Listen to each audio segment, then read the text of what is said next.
हमारे channel Saini studio को like, share and subscribe करें और बेल आइकन को जरूर हिट करें जिससे कि नोटिफिकेशन आपको सबसे पहले मिले। नमस्कार दोस्तों, सैनी स्टूडियो एंड एजुकेशन में मैं आशीष सैनी आपका स्वागत करता हूं। और ये चल रहा है हमारा माइक्रोसॉफ्ट वर्ड, और माइक्रोसॉफ्ट वर्ड की ये सीरीज नंबर 17 यानी कि 17 है। और हमारा जो है आज माइक्रोसॉफ्ट वर्ड का लास्ट डे है। हमने अभी तक जो सीखा है वो home, insert, page layout, reference, mailing और रिव्यू सीख चुके हैं। आज हम सीखेंगे व्यू पैनल।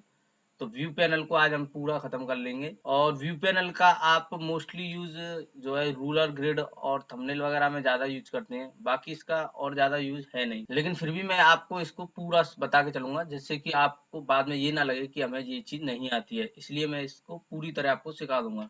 तो चलिए लेट्स स्टार्ट। ये रेफरेंस के लिए मैंने एक पहले से ही जो है टेक्स्ट लिया हुआ है। तो अभी जो हम व्यू विंडो पर हैं और यहाँ पे डॉक्यूमेंट व्यू है। डॉक्यूमेंट व्यू मतलब कि आपका जो डॉक्यूमेंट हो आप उसको कैसे देखना चाहते हैं। जैसे कि अभी ये जो हम देख रहे हैं ये क्या है, ये प्रिंट लेआउट है। तो प्रिंट लेआउट का मतलब क्या है, ये हमें बता रहा है कि ये पेज जो है इतना बड़ा है और ये हमें हमें मतलब निकलने पर इस तरीके का दिखेगा। अगर हम चाहते हैं कि ये हमारा फुल स्क्रीन पर दिखे तो यहाँ पर आप देखिए, यहाँ पे लिखा है फुल स्क्रीन रीडिंग।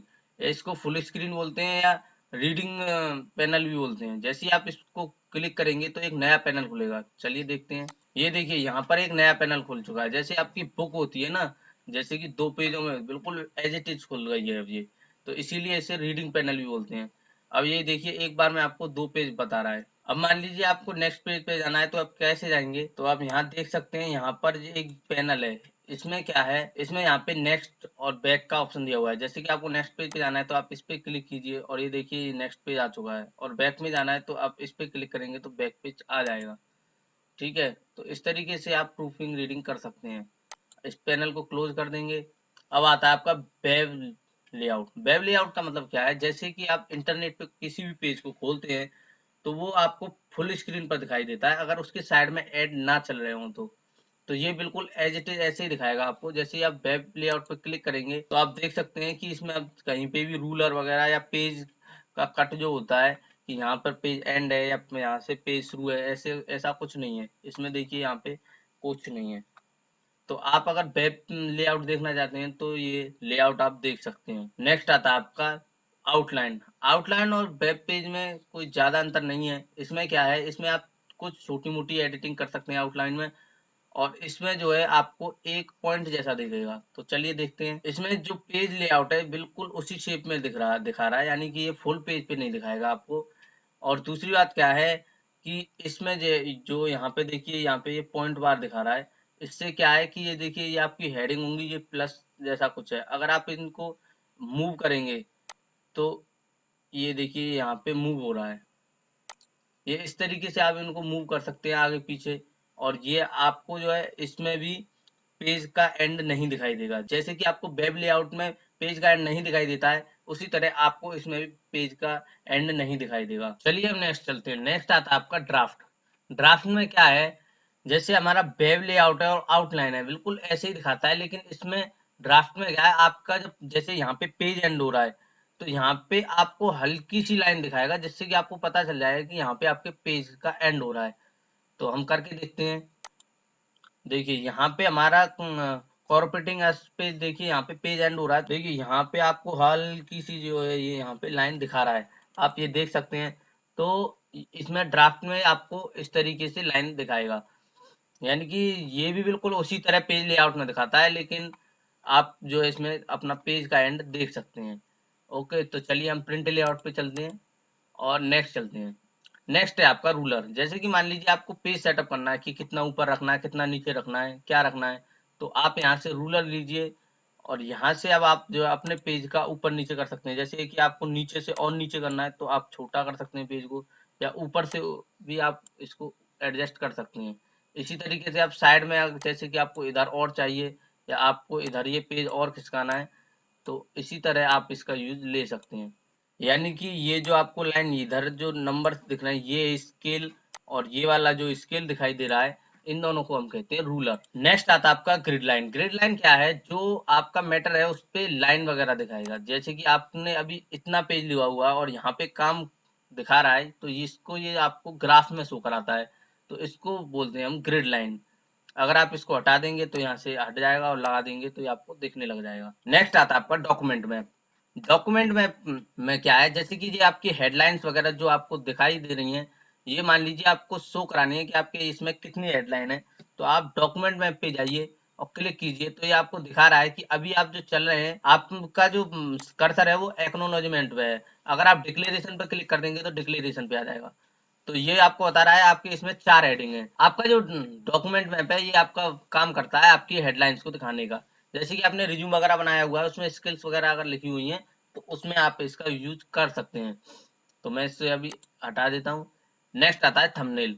थंबनेल क्या करता है, जैसे कि आपने कई सारे पेज लिए हुए हैं, जैसे कि मैंने आपको पहले ही बताया हुआ है कि यहाँ पे आपको दिखाता है नीचे कि आपने पेज जो है 3 लिए हुए हैं और 3 में से आप पहले पेज पर चल रहे हैं। अगर यही पेज लेआउट आपको साइड में दिखना है प्रीव्यू, तो आप यहाँ थंबनेल पे क्लिक कीजिए और यहाँ पे आपको दिखा देगा ये तीसरा पेज है और आप जो चल रहे हैं पहले पेज पर चल रहे हैं, आपको तीसरे पेज पर जाना है तो आप जस्ट क्लिक कीजिए और यहाँ पे तीसरे पेज पर पहुंच जाएंगे। इस तरीके से आप थंबनेल का उपयोग कर सकते हैं। चलिए नेक्स्ट चलते हैं। नेक्स्ट आता है आपका जूम। जूम में क्या है, आप अपने पेज को बड़ा या छोटा कर सकते हैं जूम साइज। जैसे कि मैं इसका 200% कर देता हूँ और ओके करूंगा तो ये जूम हो चुका है। वैसे मैंने आपको शॉर्ट में बताया हुआ है जो आप जूम है वो यहाँ से छोटा या बड़ा कर सकते हैं। मैं आपको करके भी दिखा देता हूँ, पहले भी मैंने बताया हुआ है कि इस तरीके से आप इसको छोटा बड़ा कर सकते हैं। अब नेक्स्ट आता है आपका 100%। मान लीजिए आपका कितने परसेंट पे आपको पता नहीं है, जैसे कि आपने बहुत ज्यादा जूम किया हुआ है और आपको अपना ये 100% देखना है, तो आप इस पे जस्ट क्लिक करेंगे और ये आपका 100% पे आ जाएगा, जिससे कि आपको पेज दिखाई देगा। आप चाहते हैं कि आपका केवल 1 पेज दिखाई दे तो आपका 1 दिखाई देगा, और आप चाहते हैं कि आप इसके साइड में एक और पेज देखना चाहते हैं तो आप 2 पेज पर क्लिक कीजिए। तो यहाँ पे आपका जो देखिए 2 पेज आ चुके हैं, यानी कि 1 के बराबर में 1। अब आप इस पर जाएंगे तो यहाँ रूलर लगेगा और यहाँ पे जाएंगे तो यहाँ रूलर लगेगा। इस तरीके से आप देख सकते हैं कि आपको लुक कौन सा चाहिए, आपको 2 पेज वाला चाहिए या 1 पेज वाला चाहिए, उस तरीके से आप देख लीजिए। या आपको ऐसा चाहिए कि जैसे इसकी जितनी चौड़ाई है यानी विड्थ है उतने पेज उतना ये फिट हो जाए इस स्क्रीन पर। तो आपको क्या करना है, यहाँ जाइए और यहाँ पेज विड्थ पर क्लिक कर दीजिए तो ये इसकी जितनी चौड़ाई है ये इस पर स्क्रीन पर फिट हो चुकी है ऑटोमेटिक। तो इस तरीके से आप इसका उपयोग कर सकते हैं। अब मैं इसको जस्ट 1 पेज कर दूंगा और या फिर इसको 100% कर दूंगा तो ये हमारा एकदम सीक्वेंसली हो जाएगा। तो आपको जो सहूलियत हो उस तरीके से आप इस पेज को सेट कर सकते हैं। नेक्स्ट आता है आपका विंडोज। विंडोज में क्या है, न्यू विंडो। जैसे कि मान लीजिए आपको इसका एक और डुप्लीकेट डॉक्यूमेंट बनाना है, तो आप क्या करेंगे, जस्ट इस पे क्लिक करेंगे और यहाँ पे देखिए एक ट्रायल 2, यानी वो हमारा जो ट्रायल था और ये ट्रायल 2 नाम से ये हमारा जो विंडो आ चुकी है। अगर मान लीजिए आपको ये अरेंज करना है, अरेंज से मतलब क्या है, ये दोनों डॉक्यूमेंट आपको एक साथ दिखाई दें ऐसा देखना है, तो आप इसमें अरेंज ऑल पे क्लिक कीजिए तो ये देखिए यहाँ पे ये एक ऊपर और एक नीचे आ चुका है। अब मान लीजिए आपके कई सारे डॉक्यूमेंट खुले हुए हैं, तब आप इनको कैसे अरेंज करेंगे वो मैं आपको अभी बता देता हूँ। अब मैंने यहाँ पे 4-5 डॉक्यूमेंट खोल लिए हैं, जैसे कि आप यहाँ पे देख सकते हो कि यहाँ पे 4-5 डॉक्यूमेंट हैं। अब आपको ये इनमें से सारे के सारे डॉक्यूमेंट आपको एक साथ देखने हैं इस विंडो पर। तो आप क्या करेंगे, अरेंज ऑल पर यहाँ पे क्लिक करेंगे और यहाँ पे देखिए ये ऊपर वाला डॉक्यूमेंट ऊपर और ये देखिए ये नीचे सारे डॉक्यूमेंट आ चुके हैं। अब आपको जैसे मान लीजिए ये वाला रिज्यूम वाला खोलना है तो आप यहाँ पे क्लिक कीजिए और ये आपका बड़ा हो जाएगा।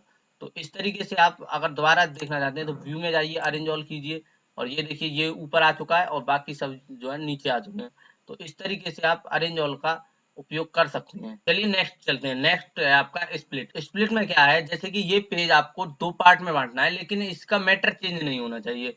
तो उस तरीके से आपको अगर 2 पार्ट में बांटना है तो आप कैसे बांटेंगे, यहाँ पे स्प्लिट है इस पे क्लिक कीजिए और ये आपके पास में ये देखिए मूव कर्सर आ चुका है। अब आपको इसको नीचे या ऊपर जहाँ पे भी रखना है आप इस पे को रख लीजिए और जैसे मुझे यहाँ रखना है और मैं यहाँ पे क्लिक कर दूंगा तो यहाँ से देखिए विंडो जो है बन चुकी है। अब मैं ऐसा नहीं है कि यहाँ पे रख के इसको ऊपर नीचे नहीं कर सकता हूँ। आपको अगर ये पेज का नीचे वाले पेज का साइज कम ऊपर वाले का ज्यादा लग रहा है तो आप इसको ऐसे एज इट इज ऊपर नीचे भी कर सकते हैं।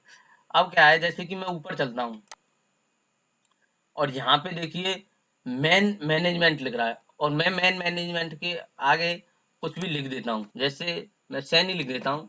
तो देखिए अगर आप एक में लिखेंगे तो दोनों में लिख जाएगा और एक में काटेंगे तो दोनों में कट जाएगा।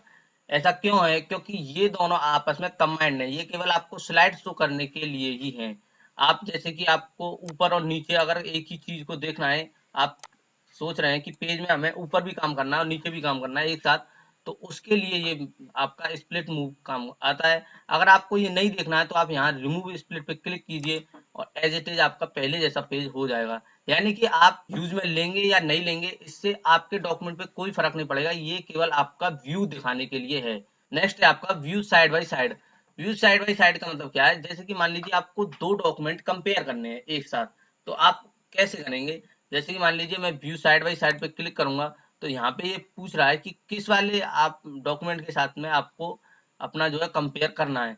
जैसे कि मैं ट्रायल 2 के साथ कंपेयर कर लेता हूँ और इसको ओके करूंगा, तो ये देखिए ये दो डॉक्यूमेंट जो है आपस में आ चुके हैं। अब अगर आप एक को स्क्रॉल करेंगे तो दूसरा ऑटोमेटिक स्क्रॉल होगा। इसका मतलब क्या है कि ये हमने आपस में जॉइंट किए हुए हैं। आप चाहते हैं कि आप एक बार में एक को ही स्क्रॉल करें, जैसे कि ये दोनों एक साथ ना हो, तो उसके लिए आप क्या करेंगे, यहाँ पे स्प्लिट मूव को, स्क्रोलिंग को ऑफ कर देंगे।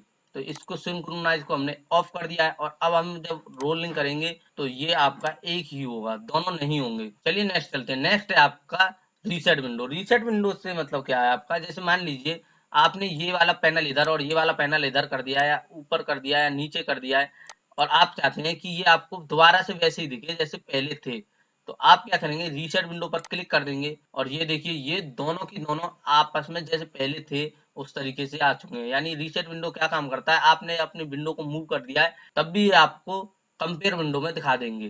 तो इस तरीके से आप इसको यूज कर सकते हैं। चलिए अब नेक्स्ट चलते हैं। नेक्स्ट आता है आपका माइक्रोज।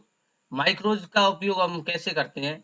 जैसे कि मान लीजिए आपने किसी भी चीज की कॉपी की हुई है, तो आप उस कॉपी को पेस्ट करेंगे तो कब करेंगे? जब आपने उस चीज को कॉपी किया है तभी आप उसको पेस्ट कर सकते हैं। अगर आप सिस्टम बंद करके या थोड़ी देर बाद में आपने किसी चीज को और को कॉपी कर लिया है और तब आप उसे पेस्ट करना चाहते हैं तो वो नहीं होगा। लेकिन माइक्रो क्या करता है, किसी भी चीज की रिकॉर्डिंग कर लेता है और जिससे कि आप उसका बाद में यूज करना चाहें तो वो आपको वहां पे लाके दे देगा। जैसे कि मैं आपको एग्जांपल लेके दिखा देता हूँ। जैसे कि मान लीजिए मैं एक नया पेज खोल लेता हूँ। ये मैंने नया पेज खोल लिया है, तो मैं क्या करूंगा, माइक्रो पे जाऊंगा और रिकॉर्ड माइक्रो पे क्लिक कर दूंगा। मैं जस्ट इसका नाम देता हूँ ट्रायल और मैं जस्ट इसको ओके करूंगा। और ये हमारा जैसे ही मैं इस पे ओके करूंगा तो देखिए इसके साथ माउस के साथ में एक रिकॉर्डर जैसा चिन्ह बन गया है। इससे क्या है, ये आपको बता रहा है कि आपका माइक्रो जो है रिकॉर्ड होने लग गया है। अब जैसे कि मैं लिख ले देता हूँ यहाँ पे। अब मैंने जैसे कि ये टाइप कर लिया है। अब मैं यहाँ से माइक्रो पे जाऊंगा और मैं इसको चाहूँ तो पुश भी कर सकता हूँ और चाहूँ तो स्टॉप रिकॉर्डिंग कर सकता हूँ। पुश का मतलब क्या है कि आप इसमें और कुछ ऐड करना चाहते हैं तो आप इसको पुश कर लीजिए, वरना आपने जो लिखा है वो आपके लिए इनफ है, तो आप इसको क्या करिए, स्टॉप रिकॉर्डिंग कर दीजिए। अब जैसे कि ये माइक्रो हमारा रिकॉर्ड हो चुका है। अब मान लीजिए मैं कभी नया डॉक्यूमेंट खोलता हूँ, कंट्रोल एन से मैंने ये वाला डॉक्यूमेंट खोल लिया है। अब मैं उसको माइक्रो को दोबारा लाना चाहता हूँ तो मैं क्या करूंगा, यहाँ से व्यू में जाऊंगा, माइक्रो पे जाऊंगा, व्यू माइक्रो पे जाऊंगा और यहाँ पे मैंने 3 माइक्रो रिकॉर्ड किए हुए हैं पहले। मैं लास्ट वाले ट्रायल को ले लेता हूँ और रन करूंगा, तो ये देखिए यहाँ पे जो मैंने पहले लिया हुआ था वो आपका रन हो चुका है। यानी कि आपको कोई भी फाइल दोबारा दोबारा आपको यहाँ पे लिखने की, टाइप करने की, कॉपी करने की जरूरत नहीं है, आप यहाँ पे रिकॉर्ड करके रख सकते हैं। इस तरीके से आज हमारा जो है माइक्रोसॉफ्ट वर्ड कंप्लीट हो चुका है। दोस्तों अब आप माइक्रोसॉफ्ट वर्ड सीख चुके हैं और अब आप इसकी प्रैक्टिस कीजिए और मैं आपके लिए ला रहा हूँ प्रैक्टिस वीडियोज। प्रैक्टिस वीडियोज क्यों जरूरी है मैं आपको बता देता हूँ। जैसे कि मान लीजिए आपने अपने घर में कोई रेसिपी बनानी है और आप अपने घर में तेल, नमक, मिर्च, मसाले जो भी हैं वो ले आए हैं, लेकिन आपको बनाना नहीं आता है, तो आप उनको किस मात्रा में कैसे कैसे डालेंगे वो आपको नहीं आता है। तो इसी तरह आपने इन पैनल्स को सीख लिया है, इन ऑप्शंस को भी सीख लिया है, लेकिन मान लीजिए आपको कोई लोगो बनाना है या कुछ और करना है या फिर आपको कोई रिज्यूम बनाना है, तो उस तरीके से आप एकदम सीक्वेंसली आप कैसे बना सकते हैं फ्लो में, उसके लिए मैं आपके लिए एक दो प्रैक्टिस वीडियो ला रहा हूँ। तो मिलते हैं नेक्स्ट वीडियो में और अब तब तक आप इसकी प्रैक्टिस कीजिए। Thank you.